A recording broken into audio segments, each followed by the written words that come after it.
पहले उन्होंने दिल्ली के मुख्यमंत्री को भी पत्र लिखी है। देखिए, दिल्ली में भाजपा के पास कोई काम नहीं है। 15 साल इनकी एमसीडी में सरकार रही, एक काम 15 साल में ऐसा नहीं है जिसको ये गिनवा कर दिल्ली वालों से उसके नाम पे वोट मांग सके। इसलिए यही सब जो है नाम बदलने की राजनीति, कहीं पे दंगा कराने की राजनीति, लोगों के डरा धमका कर उनसे पैसे वसूलने की राजनीति, इसी राजनीति के अंदर भाजपा व्यस्त है।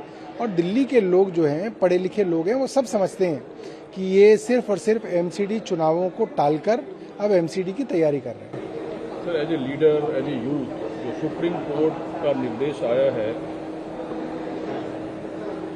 केंद्र के लिए राष्ट्रद्रोह के मामले को लेकर, आप कैसे देख रहे हैं? जो सुप्रीम कोर्ट ने एक तरीके से जांच की, पुनर्विचार की अनुमति केंद्र को दिया है, लेकिन इस बीच का है कि 124(1) एक्ट है, इसके तहत कोई मामला दर्ज ना हो और जो लोग इस केस में रजिस्टर्ड हैं, जेल में बंद हैं, वो न्याय के लिए अदालत का दरवाजा खटखटा सकते हैं। देखिए, हमारे प्रजातंत्र के अंदर न्यायपालिका और विधायिका की अपनी सीमाएं हैं, और अगर विधायिका को न्यायपालिका की तरफ से इस तरीके की चेतावनी मिल रही है तो ये हमारी विधायिका के लिए बहुत शर्म की बात है। हम भी उस विधायिका के हिस्सा हैं, मगर ये शर्म की बात इसलिए है क्योंकि इस कानून का दुरुपयोग पिछले 7-8 सालों में अपने चरम पे पहुंचा है।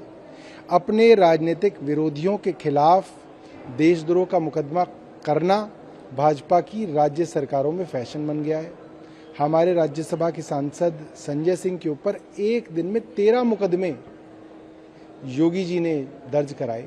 आज उनके ऊपर 21 मुकदमे हैं, उनके ऊपर देशद्रोह तक का मुकदमा दर्ज कराया गया है। कोई पत्रकार अगर उत्तर प्रदेश या भाजपा की किसी सरकार की आलोचना कर दे तो उस पत्रकार के ऊपर जो है देशद्रोह का मुकदमा बनाया जाता है। कोई आदमी अगर सरकार से सवाल कर ले तो उसके ऊपर देशद्रोह का मुकदमा बनाया जाता है। इन्होंने देशद्रोह को एक मजाक बना दिया है और इतना हैरेसमेंट लोगों का, एक्टिविस्ट का, आरटीआई एक्टिविस्ट का, पत्रकारों का और राजनीतिक लोगों का इन्होंने किया है कि सुप्रीम कोर्ट को इसके अंदर दखल देना पड़ा। ये बहुत शर्म की बात है और एक चेतावनी है ये केंद्र को कि आप इस तरीके के मुकदमे करने बंद करें। लेकिन सर, केंद्र की ओर से ये चाहते हैं 75वें आज़ादी के वर्ष पर अमृत महोत्सव मनाया जा रहा है और औपनिवेशिक काल की जो कानून है उसको पुनर्विचार करने की जरूरत है। कानून मंत्री किरण रिजिजू ने कहा कि सरकार ने अपनी मंशा साफ कर दी है अदालत में, हम राज्यों से भी बात कर रहे हैं, लेकिन एक लक्ष्मण रेखा होनी चाहिए जिसे लांघने की कोई कोशिश ना करें। देखिए, लक्ष्मण रेखा तब होती है जब सरकार कानूनों का दुरुपयोग ना करे। अगर आप खुद कानूनों का दुरुपयोग कर रहे हैं तो लक्ष्मण रेखा क्या होती है? लोग कहाँ जाएंगे?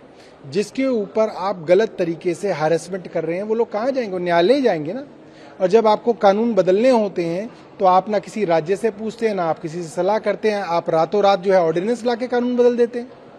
अब कानून बदलने की बात आ रही है तो आप कह रहे हैं कि हम राज्यों से चर्चा करेंगे, हम अमृत महोत्सव पे करेंगे। ये सिर्फ जो है बहानेबाजी है और ये सिर्फ जो इज्जत इनकी लुट गई आज सुप्रीम कोर्ट में, उसको बचाने की कोशिश है। कांग्रेस पार्टी ने अपना पक्ष इस पे रखा है और तानाशाह सरकार जो है ये एक स्वतंत्र वॉइस, स्वतंत्र साउंड को दबाने की कोशिश करती है। क्या पीछे की सरकार इस एक्ट, इस कानून के दुरुपयोग को लेकर इस सरकार से अलग दिखता है आपको? देखिए, भाजपा ने इस कानून का प्रयोग अपने खिलाफ आवाज उठाने वाले की जुबान को दबाने के लिए किया और जितने भी गुंडे और लफंगे तरीके के एलिमेंट्स थे उनको बचाने के लिए भाजपा की राज्य सरकार हर वो कोशिश करती है कि इस तरीके के लोगों को बचाया जाए और जो अच्छे लोग हैं उनको जो है इस कानून का दुरुपयोग करते हैं। मुझे लगता है कि दुरुपयोग हर सरकार के दौरान हुआ होगा, मगर जितना दुरुपयोग भाजपा की केंद्र सरकार के बाद हुआ